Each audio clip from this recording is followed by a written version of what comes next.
You're listening to the My Simplified Life podcast, and this is episode number 317. Welcome to the My Simplified Life podcast, a place where you will learn that your past and even your present don't define your future. Regardless of what stage of life you're in, I want you to feel inspired and encouraged to pursue your dreams, simplify your life, and start taking action. I'm your host, Michelle Glogovac, author of How to Get On Podcasts, the podcast matchmaker, and CEO and founder of the MLG Collective. I'm excited to share the stories and life lessons of changemakers and authors with you while taking you on my own journey. This is My Simplified Life. Hey friends, welcome back to another episode. I'm your host, Michelle Glogovac. Today, I thought that I would bring you another a solo about motherhood, mental health, what it feels like for all of us to be carrying the weight of the world right now, because that's how it truly feels. I woke up this morning not really expecting too much out of what the day might bring.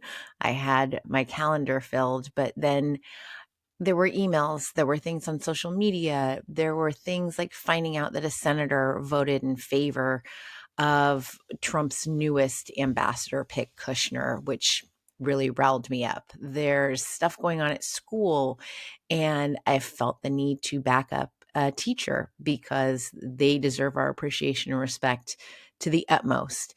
There's so much going on right now in our country, in our world.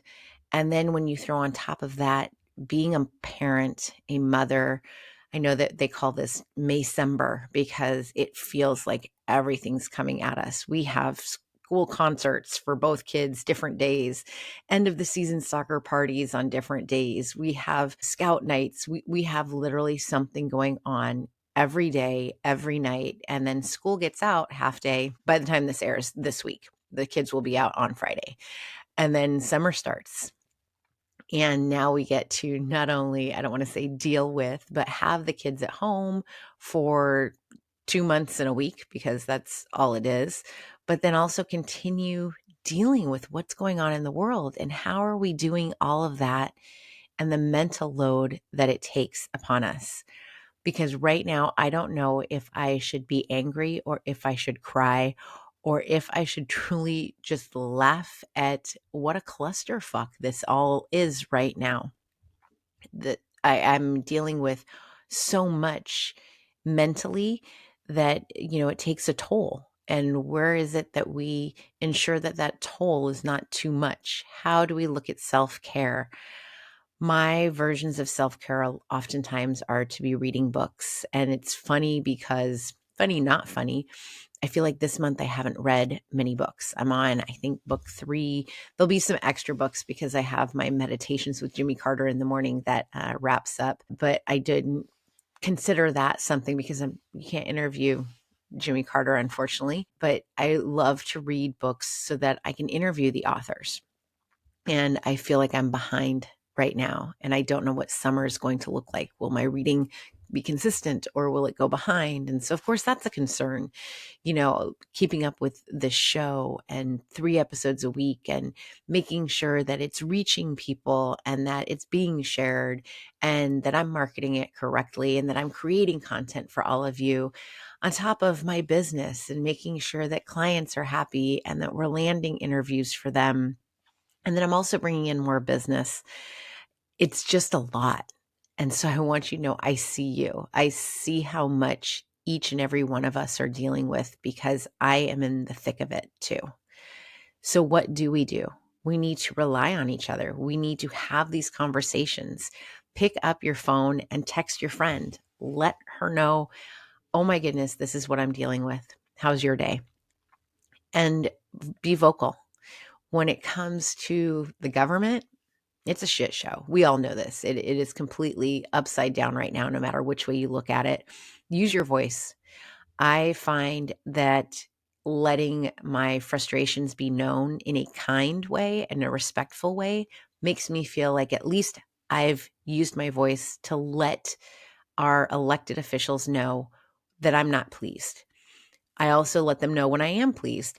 But I think that it also helps us as individuals, as human beings, to let these elected officials know that I don't agree with the way you just voted right there. That was not okay. And by doing something that goes against what you are preaching to us, what we are trying to ensure doesn't happen, you're creating more work for us. And that's not cool because I'm a mom and I already have a full plate.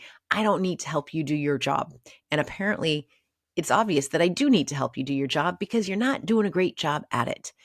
That's how I feel when I write my elected officials right now, to say, I see you, I hear you, I need to question why you did this. And we have every right to do that. Just as a client can say the same thing to me, they have every right to say, why did you do this? Where are we going here? Why are we pitching this? And I respond because that's my job. This is what I'm paid to do. So that's why I feel that elected officials can be treated the same way. They are paid to do this job. As moms, we don't need more on our plates. We really don't. And so to have to help an elected official figure out what they're supposed to be doing, it's not necessary. And it's quite infuriating. We have to be there for our kids too. We have to let them know that we are there for them. It's another thing when I mentioned that there's stuff going on at school, I have to be there for my kids. I'm listening to what they're going through in the classroom, on the playground. I'm making sure that they are protected, that their teachers know that I'm aware of what's going on, that I am a resource for my children, but I'm also there for these teachers, that if they need additional help, I will help them, whether it's in the classroom, whether it is talking to my children, whatever it is, I'm there for them too. As a mom, I know we have a lot going on and it keeps piling up, and we need to be cautious for ourselves because for so many years, we're taking on these burdens. We're taking on the emotional, the physical, the mental loads of our homes. As we all know, Eve Rodsky has done these research and she's created the books and written the books and Fair Play and Finding Your Unicorn Space. And yet it's still out there. We are still struggling to not only take all of this on, but to take it on with gusto and to fight and continue speaking out. And at some point, we need other people to step up. And I guess when I say other people, we need men to step up in a way. My husband is wonderful. I am not saying that he's not helpful in all of these ways. He absolutely is. And he backs me up in everything that I do. And he takes on this as well. I'm talking about like the elected officials who we are having to handhold through all of this. I'm talking about the men and women who have not only put us in this situation with their vote, but who are not helping us get it rectified, who are remaining silent. All of these people need to be held accountable because as a mom, as a business owner, as a woman, we can't keep going and taking all of this on. We need the help of others, of everyone. It is a time for everyone to stand up, to speak out, and to help one another. Because as women, we don't deserve to do all of the work. We don't want to do all of the work. I would love nothing more than to be on a beach, to be reading a book, to have a cocktail, and to not worry about any of this. It would be so wonderful to not have a worry at all.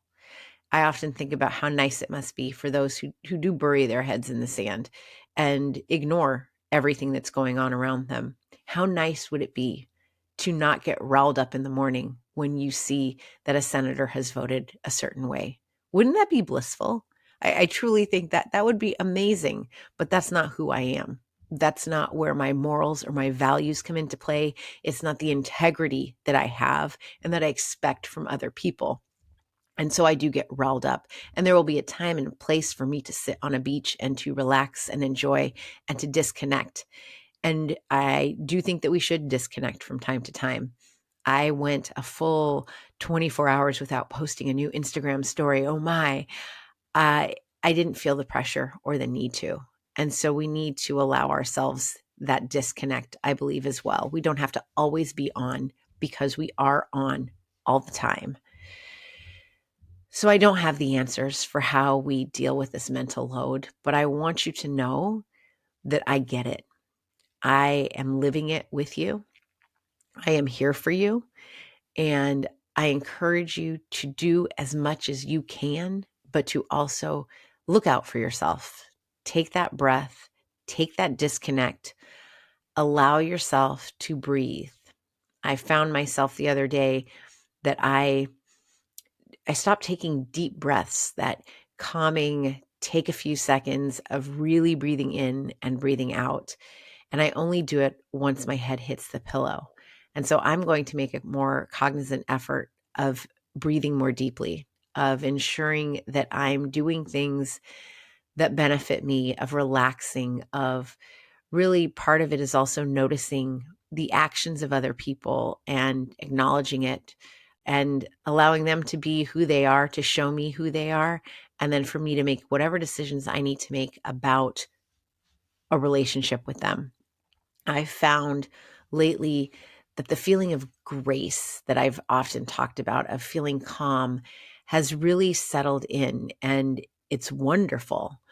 I don't stress. I don't want the drama. I'm okay with speaking my mind and letting it go. It's something different, and something has shifted, and I don't quite know when it happened or what happened, but I'm feeling that more and more, and I want to continue that.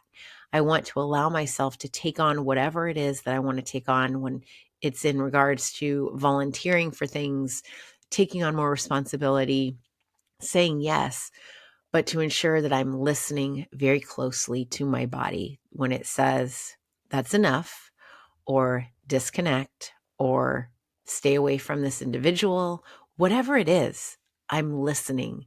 And I feel that that's what's bringing me a sense of calm, a sense of grace, and allowing me to continue to push through in all of this chaos, in all of this noise, in all of the distractions that we have. So I encourage you to listen, to calm your mind, say yes to what you want to say yes, but don't be afraid to say no too. And if there's something that you're struggling with, I want to know. I want to hear, what is it that you're going through right now? How can I help you? How can we help each other?